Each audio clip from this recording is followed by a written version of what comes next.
挑衅完中国后，英国又去挑衅俄罗斯，公然声援乌克兰，他们会遭到什么样的后果？敬请关注本期节目。众所周知，俄罗斯和乌克兰以前都是苏联的一份子。然而，苏联解体以后，乌克兰和俄罗斯都各自成为了一个独立的国家。令人没想到的是，本是同根生的两个国家却开始产生了交恶。近一段时间，俄罗斯和乌克兰之间的局势开始变得越来越复杂。然而，就在乌克兰和俄罗斯之间的局势似乎到了剑拔弩张的时候，北大西洋公约组织的一个成员国却开始来火上浇油了。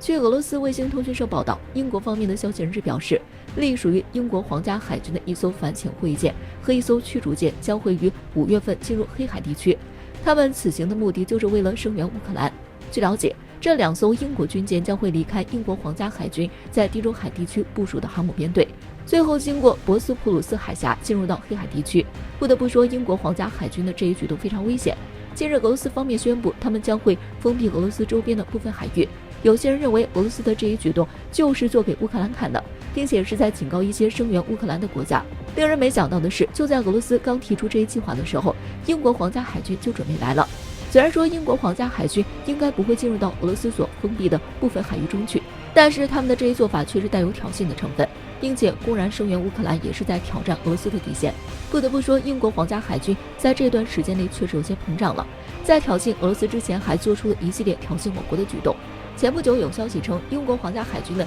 伊丽莎白女王号航空母舰将会与美国海军组成一支舰队前往我国周边海域。他们的这些举动无疑是在挑衅我国，可谁知道英国皇家海军在做出这些挑衅举动后，居然还敢去挑衅俄罗斯。不得不说，他们的胆子确实真的非常大。如果说英国皇家海军的这些做法彻底激怒了中国和俄罗斯的话，英国会进入到一个什么样的处境呢？对此，有军事观察人士做出了分析。据军事观察人士分析称，如果说俄罗斯和中国都开始对付英国皇家海军的话，美国很有可能就此抛弃他们，届时也没有其他国家敢参与英国与中国和俄罗斯之间的争端。毕竟这2个国家的军事实力非常强大，都不敢与之为敌。由此可见，英国继续这样下去的话，将会进入到一个孤立无援的地步。所以说，英国目前这种为虎作伥的做法确实非常危险。虽然说现在他们仗着有美国的存在，但是一旦美国将他们抛弃的话，那么最后受伤的肯定是英国自己。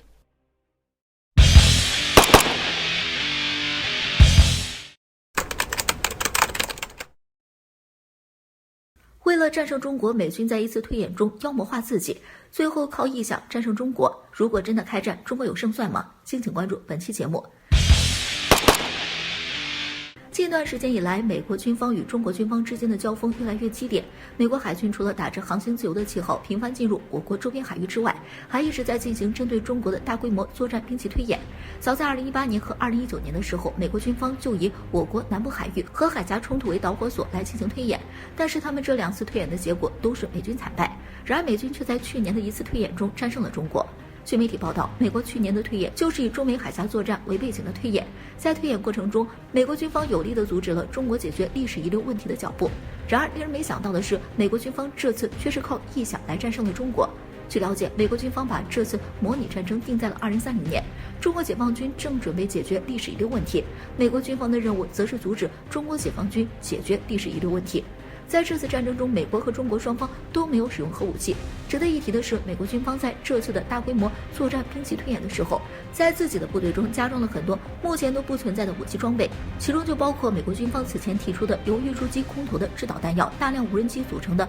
传感网络，以及各军事强国准备研发的第6代战斗机。不得不说，美国军方的确很敢想，可以说是把自己妖魔化了。在他们臆想的这些武器装备中，有很多到现在都没有开始研发，但是在这场大规模作战兵器推演中，美军却拥有了这些武器。显然，结果正如美军所想的那样，中国在这场战争中失败了。毕竟，如果美国在这种情况下还失败了，那结果就太离谱了。然而，令人没想到的是，妖魔化的美国军队在这场战争中仍然损失惨重。虽然说中国在美国军方的这场模拟战争中失败了，但是通过这些结果，我们不难看出，美国军方对中国的军事实力还是有所忌惮的，否则他们也不会认定自己会在这场战争中遭受重大损失。那么，如果中国和美国真的在南部海域或海峡地区发生军事冲突的话，我国究竟有没有胜算呢？对此，有军事观察人士发表了看法。据军事观察人士分析称，美国军方的这次推演太不切实际了，毕竟他们在这场推演中臆想出来的第6代战斗机都还没有造出来。就算中国和美国在2030年会爆发战争，但是这9年的时间里，美国也很难研发并让第6代战斗机入役，并且中国和美国发生冲突的时候，中国方面很有可能会使用弹道导弹摧毁美国在亚太地区的基地，届时美国军方少了基地以及各种补给，有很大可能会不战自退。由此可见，就算中国和美国在南部海域或海峡地区爆发冲突，美国的胜算也不大。所以说，还是奉劝美国能够直视这个问题，否则的话，最后受巨大损失的肯定是美国。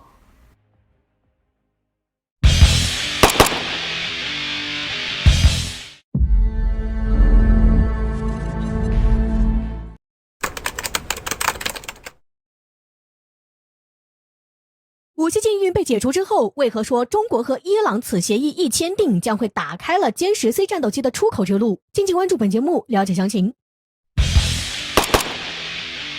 最近，环球军事网援引军事观察杂志报道，中国同伊朗签署了大规模合作协议，中国将在伊朗西亚地区进行长期广泛的贸易，并进口石油。而联合国之前也解除了对伊朗的武器禁运。这项禁令解除后，伊朗因为有了广泛的石油资源优势，被认为将大量进购武器来扩充军事实力。其实我们不难看到，伊朗在相应的国防力量发展上还是能够独当一面的。伊朗之所以能够叫板，是因为他们手中有一张强大的王牌，这张王牌就是导弹系统。伊朗目前拥有强大的导弹实力，建立了非常完善的生产导弹的机制和体系。曾有伊朗的高官坦言道，可以毫不夸张地说，我们完全可以像制造小汽车一样制造导弹，这并不是在吹牛。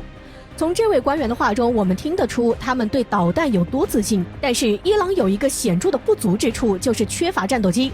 空军实力一般的伊朗没有能够真正拿得出手的一架战斗机来作为国防飞行武器的标志，所以中伊的合作正是打开了歼10C 的出口之路。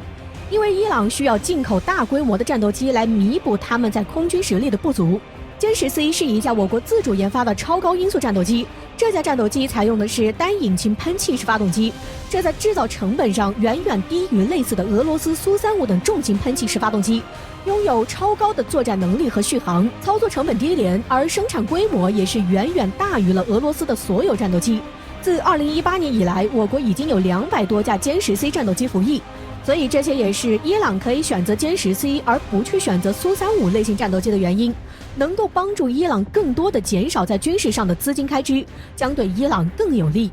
中伊的合作给我国歼10C 战斗机的出口搭上了一个很重要的桥梁，同时也给伊朗空军武器的进口铺平了道路，这是我国战斗机在西亚地区军用航空的一个立足点。或许以后歼10C能够超越苏35，成为世界各国更受欢迎的战斗机序列。